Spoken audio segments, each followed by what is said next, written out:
साथ निभाना साथिया के आने वाले एपिसोड का फिर ट्विस्ट और धमाकेदार होने वाले हैं। साथ ही साथ कहानी में आ चुका है एक नया मोड़। यहाँ पर जो गोपी जो होती है, गोपी के लिए जग्गी मंदिर से फूल लाता है, उसके लिए वो सीढ़ियाँ चढ़ता है। मतलब पंडित जी ने जो फूल दिया होता है वो गोपी के हाथ में रखकर गोपी का हाथ पकड़ लेता है और गोपी की तरफ देखने लगता है और सोचता है कि कैसे उसकी वजह से गोपिका की ये हालत हुई है।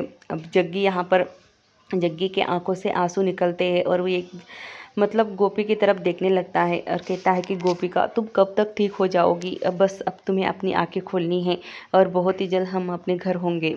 तभी यहाँ पर हाथ में हाथ धरे हुए यहाँ पर जग्गी बैठा होता है।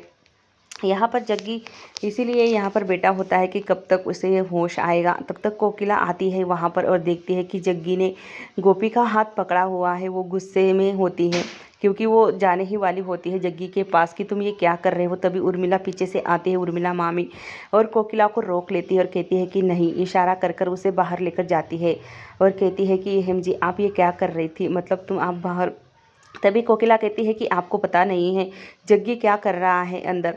वो गोपी का हाथ पकड़कर बैठा हुआ है, उसे ऐसा करने नहीं चाहिए।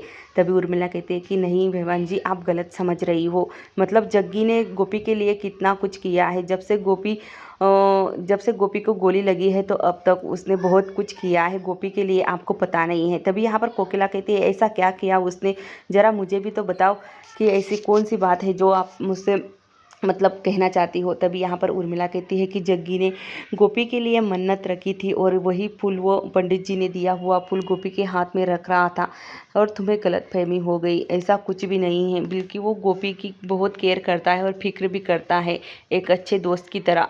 तभी यहाँ पर जो कोकिला है वो सारी कहानी सुनाती है उर्मिला कोकिला को और कहती है कि बस इसी वजह से जग्गी को गोपी को फूल दे, मतलब उसके जो पूजा का फूल था वो उसके हाथ में रख रहा था। पंडित जी ने कहा था वो वैसे ही कर रहा था। तुम गलत मत समझो, जग्गी एक अच्छा लड़का है और समझदार भी है। तभी कोकिला जो होती है वो समझ जाती है कि मैं ही गलत थी, बल्कि मुझे ऐसा सोचना नहीं चाहिए था।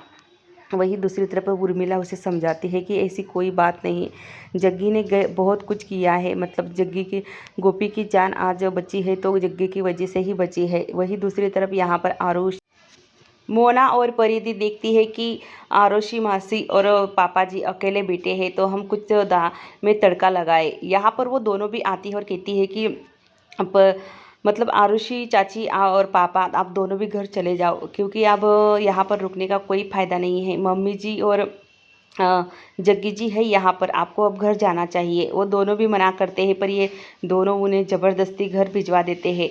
तब यहाँ पर कोकिला मोदी आती है और कहती है कि मोना, तुम क्यों नहीं गई? परिधि और मोना, तुम भी घर चले जाओ, हम दोनों ही यहाँ पर रुकते हैं और पापा जी, तुम्हारे पापा जी को भी साथ में लेकर जाओ। तभी ये मोना कहती है कि नहीं, मतलब दादी जी वो तो चले गए घर, हमसे पहले ही चले गए। तभी एकदम यहाँ पर कोकिला एकदम सोच में पड़ जाती है कि ये दोनों अकेले घर कैसे गए, क्योंकि अब ये दोनों उन दोनों के रिश्ते में दरार डालना चाहते हैं, कोकिला मोदी और उसके पति के।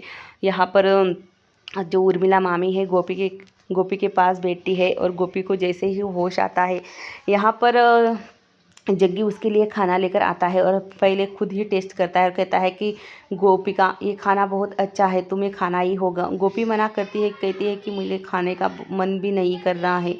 तभी यहाँ पर जग्गी ये कहता है कि नहीं, तुम्हें खाना ही होगा, नहीं तो ये नर्स है ना मुझे बहुत डांटेगी, तुम्हें नहीं खिलाऊंगा तो तुम ठीक कैसे होगी, खाना नहीं खाओगी तो। यहाँ पर नर्स कहती है कि अभी अच्छा, आप चले जाओ बाहर, मैं इसे खिला दूंगी और इसे इंजेक्शन भी लगाना है। वही दूसरी तरफ उर्मिला और कोकिला दोनों भगवान कृष्ण के सामने प्रार्थना कर रहे होते हैं कि गोपी जल्द से जल्द ठीक हो जाए और घर वापस आ जाए। जग्गी वहाँ पर आता है और कहता है कि आप दोनों भी आप घर जा सकती हो क्योंकि मैं गोपिका के पास मैं रुकूंगा, क्योंकि आप दोनों बहुत थक चुकी हो और कल सुबह जल्दी निकल आना। कोकिला कहती है कि नहीं, मैं भी यहाँ पर रुकना चाहती हूँ। पर उर्मिला मामी जो होती है वो समझाती है कि नहीं बेवान जी, हमें घर जाना चाहिए। जग्गी है ना यहाँ पर गोपी का ध्यान रखने के लिए, वो अच्छी तरह से गोपी का ध्यान रखेगा। तभी यहाँ पर कोकिला जो होती है वो मान जाती है और कहती है कि हाँ, अब हमें घर चलना चाहिए, पर तुम गोपी का ध्यान रखना। तभी यहाँ पर जो उर्मिला होती है वो मुस्कुराती है जग्गी की तरफ देखकर और कहती है कि बेटा, गोपी का ध्यान रखना, उसे टाइम पर गोलियाँ और खाना भी दे देना। तभी वही दूसरी तरफ यहाँ पर धर्म आता है मीरा के रूम में और वो मीरा से बात करने की कोशिश करता है, पर मीरा जो होती है वो गुस्से में होती है, कहती है कि आपसे मुझे कोई बात नहीं करनी है। तभी धर्म कहता है कि पर तुमने तो कहा था ना कि तुम मुझसे और मतलब ऐसा क्यों कर रही हो। तभी मीरा कहती है कि हाँ, मैं तुमसे बहुत प्यार करती हूँ और तुम भी मुझसे बहुत प्यार करते हो, पर इसका ये मतलब नहीं है कि मैं तुमसे अच्छे से बोलूँ, क्योंकि तुम जो कर रहे हो ना बहुत गलत कर रहे हो। मैं तुमसे बहुत प्यार करती हूँ, पर तुम्हें मतलब आज तुमने जो किया है मुझ पे शक करके, वो तो मैं कभी भूल नहीं सकती। पर तुम्हारी ये शक करने की आदत जब तक छूटेगी नहीं तब तक हम कभी मतलब एक नहीं होंगे, और मैं यहाँ पर तुम्हारे साथ नहीं रह सकती एक ही रूम में। तुम जब देखो तब मुझ पे शक करते रहते हो, माना कि तुम मुझसे बहुत प्यार करते हो और मेरे लिए कुछ भी करने के लिए तैयार हो जाते हो, कुछ मेरी हर इच्छाएं पूरी करते हो, मेरे लिए कुछ भी करने के लिए तैयार हो, और मैं भी तुमसे उतना ही प्यार करती हूँ। पर तुम जो ये शक करते हो, आज मेरा दोस्त था, कल कोई आएगा तो तुम उसी तरह में उस पर शक करोगे क्या? यही चलता रहेगा हमेशा के लिए। तभी यहाँ पर मीरा जो होती है वो गेस्ट रूम में चली जाती है सोने के लिए। तभी यहाँ पर धर्म कहता है कि हाँ, ये बिल्कुल सही कह रही थी, मुझे भी अपनी गलती सुधारनी होगी। तभी यहाँ पर अगले दिन सुबह ही गोपी को जूस लेकर आता है, जग्गी जूस लेकर आता है और गोपिका से कहता है कि गोपिका, तुम्हें अब ये जूस पीना होगा, क्योंकि ये जूस पियोगी तो तुम बहुत जल्दी तंदुरुस्त हो जाओगी। अब यहाँ पर विद्या जो होती है कहती है कि दीदी, आप में और पापा जी में अभी भी लड़ाई चल रही है ना? ऐसी क्या बात है जो आप दोनों एक दूसरे से लड़ाई कर रहे हो? तभी यहाँ पर धर्म विद्या की तरफ देखता है और विद्या कहती है कि पापा जी, अब हमें अस्पताल नहीं जाना है, मैं मीरा को मतलब दी को बताकर आती हूँ। तभी यहाँ पर कृष्णा और उसकी माँ दोनों भी प्लान कर रहे हैं कि गोपी को और उसके परिवार को अब कैसे बर्बाद करें, उससे कैसे बदला ले। तभी यहाँ पर वो कहती है कि चलो तुम मेरे साथ, मैं तुम्हें जैसे बताऊँगी वैसे ही करना। पूरा परिवार यहाँ पर गोपी से मिलने आता है। तभी यहाँ पर गोपी जो होती है सबकी तरफ देखती है। डॉक्टर ने भी कह दिया है कि गोपी की अब तबीयत बिल्कुल ठीक हो चुकी है, आज के रात मतलब आज के दिन ये यहाँ पर रहेगी, कल छुट्टी हो जाएगी।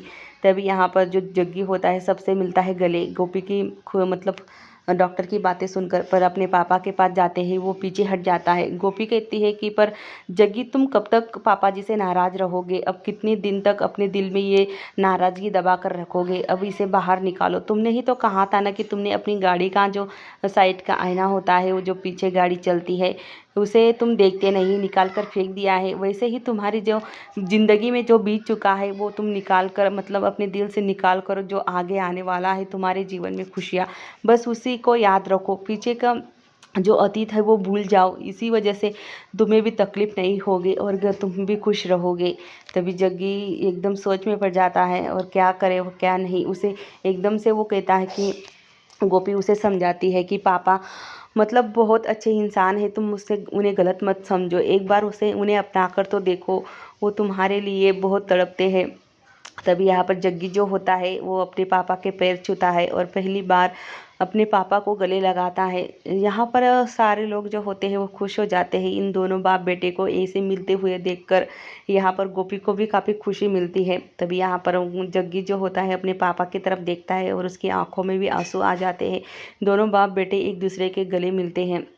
तभी यहाँ पर जो गोपी होती है वो कहती है कि अब हुआ ना परिवार पूरा। तभी यहाँ पर जो दूसरी तरफ परिधि जो कहती है घर पर मोना से कहती है कि मोना, अब देखो सारा परिवार घर पर आने वाला है, तो हमें अब बस यही करना है। हमें ये दोनों अभी यही प्लानिंग कर रहे हैं कि कैसे कोकिला दादी के और आरुषि के और पापा जी के बीच में तीनों में हम कैसे आग लगाएंगे। अब ये दोनों मिलकर अब यहाँ पर नया ड्रामा शुरू करने वाले हैं। वहाँ मीरा आती है अपने आईने के पास तैयार होने के लिए। उसे एक लेटर मिलता है जहाँ पर सॉरी लिखा होता है और एक डायमंड रिंग मिलती है।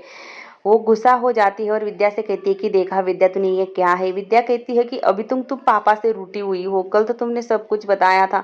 तभी मीरा कहती है कि नहीं विद्या, तुम समझ नहीं रही हो। विद्या कहती है कि पर दीदी, आप कितने दिन तक पापा से रूठती रहोगी और ऐसा कितने दिन तक चलेगा? अब माफ़ भी कर दो ना, आप ऐसे दोनों भी अलग अलग रह रहे हो, मुझे अच्छा नहीं लग रहा है। मीरा कहती है कि तब तक यहाँ पर उर्मिला मामी का फ़ोन आ जाता है विद्या को और विद्या से कहते हैं कि बहुत बड़ी खुशखबरी है डिकरा, तुम्हारी माँ की तबीयत बिल्कुल ठीक है और डॉक्टर ने भी कह दिया है कि अब वो घर जा सकती है। और यहाँ पर मीरा और विद्या दोनों बहनें खुश हो जाती है। अगले एपिसोड देखने के लिए हमारे चैनल को सब्सक्राइब और वीडियो को